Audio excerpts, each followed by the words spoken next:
जय जगन्नाथ। शास्त्र मतरे संसार रे महाप्रसाद भली पवित्र वस्तु आउ किछि नाही।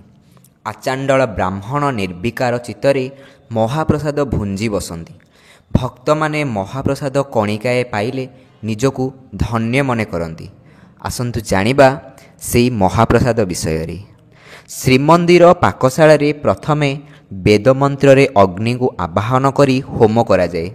लक्ष्मी सन्निधान रे अर्ण व्यंजन प्रभृति शुद्धपूत भाव रे पाक करा जाए। प्रभु श्री जगन्नाथଙ୍କ महाप्रसाद रे रंधा जाउथिबा चाउल को अमुणिया कहा जाए। एही अमुणिया रंधा हेबा परे अर्ण होई थाए।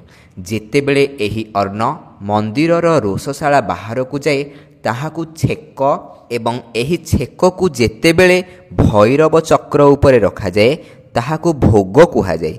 एही भोग प्रभु श्री जगन्नाथ को अर्पण होला परे एहा नैवेद्य होई थाए। एही नैवेद्य माँ विमलांक पाखरे अर्पण होला परे एहा महाप्रसाद होई थाए। एही महाप्रसाद पंच परमेश्वरंक पाखरे कैवल्य कहा जाए। एही कैवल्य भक्तंक द्वारा सेवन होला परे बळका थिबा अन्न निर्माल्य होई थाए। धन्यवाद।